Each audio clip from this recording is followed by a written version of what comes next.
السلام علیکم۔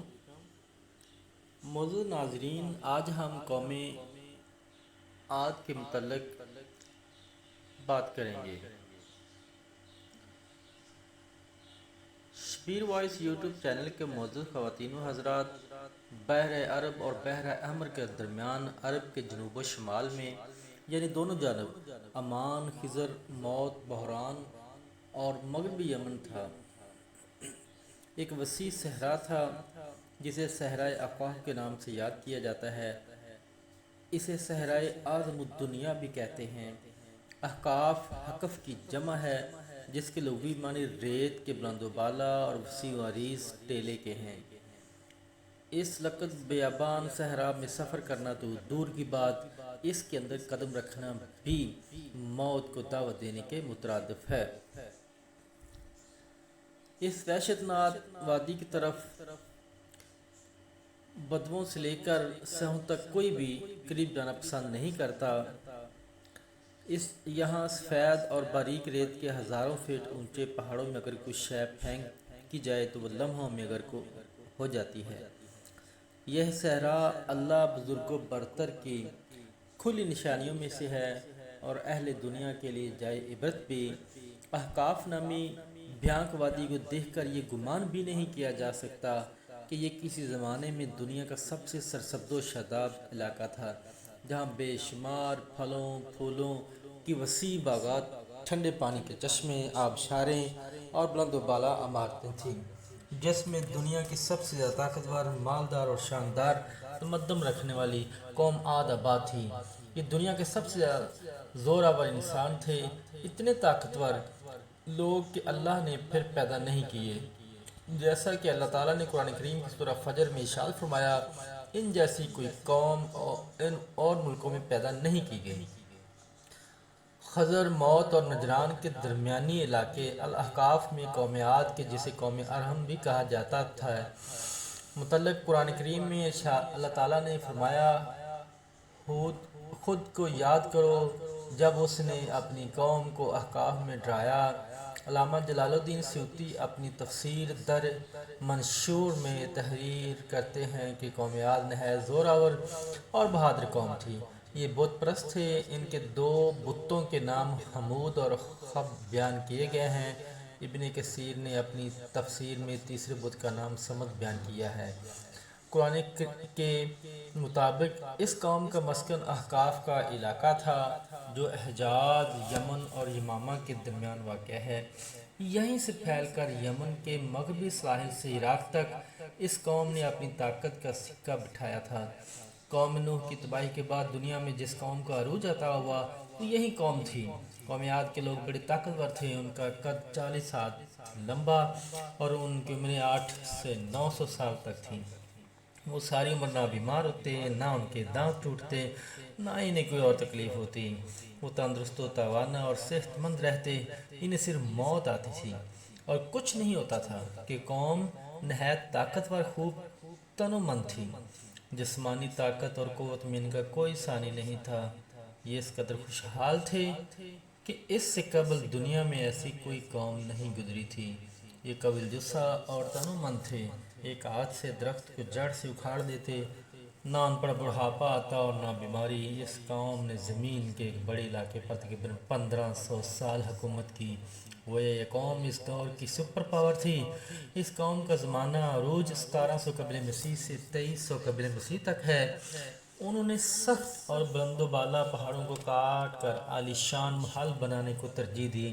اس کام میں ان کا کوئی ثانی نہیں ملتا۔ ان کی سرزمین سبز و شاداب اور بغات سے بھری ہوئی تھی۔ الغرض اللہ تعالیٰ نے ہر قسم کی نعمتوں سے انہیں مالا مال کر رکھا تھا اور رحمت خداوندی ان پر اپنے دانے کھولے برستی رہتی تھی۔ موجودہ حالات میں اس قوم کے بارے میں کوئی شواہد نہیں ملتے، شاید اس وجہ سے زیادہ تر عیسائی مورخین یہود جیسی قوم کی زمین پر کسی موجود ہونے کے سرے سے انکاری ہیں، لیکن قرآن میں صرف اس کا تذکرہ ہی نہیں بلکہ ہود کے نام سے پوری صورت موجود ہے۔ شیطان کے بہکاوے میں آ کر وہ زمین پر فسادات کرنے لگے اور اپنی طاقت کا بے جا استعمال کرنے لگے۔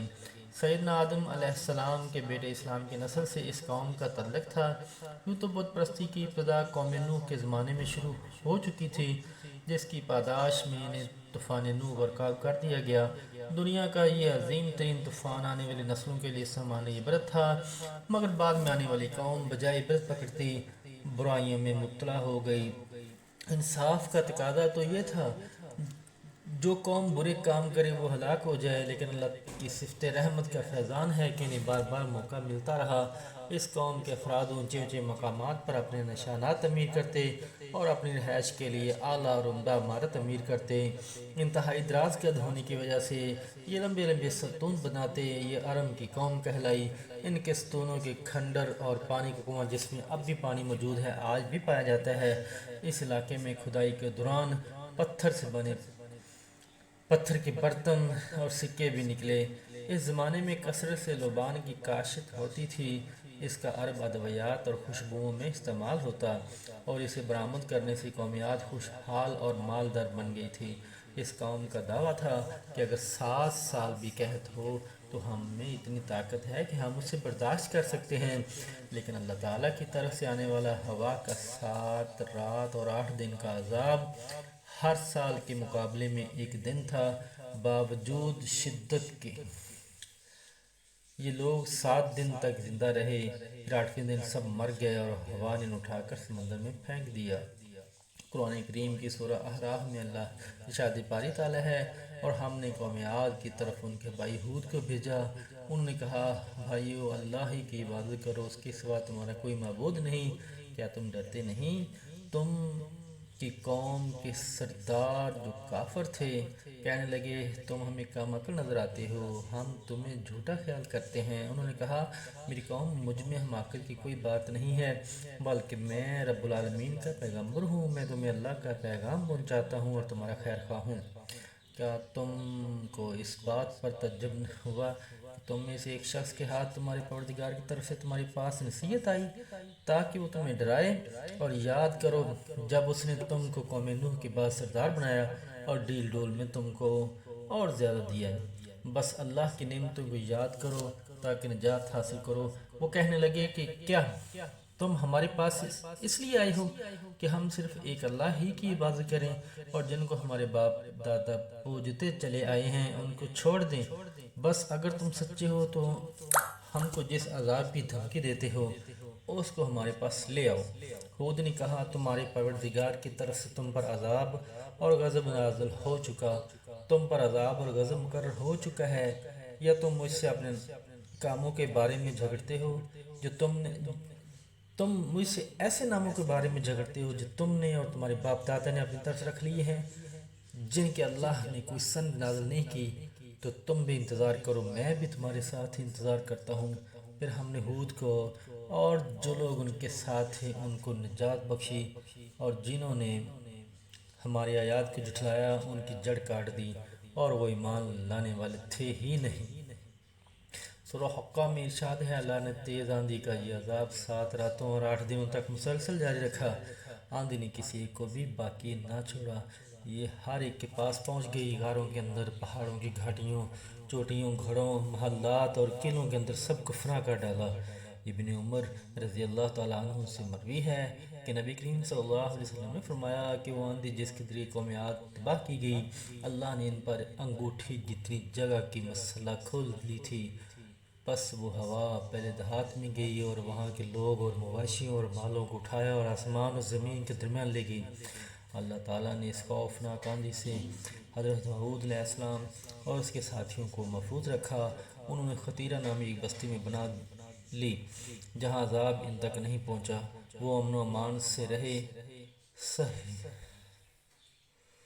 اللہ تعالیٰ ہمیں اپنے عذاب سے محفوظ رکھے اور ہمیں نیک اعمال کرنے کی توفیق عطا فرمائے، عمل کرنے کی توفیق عطا فرمائے۔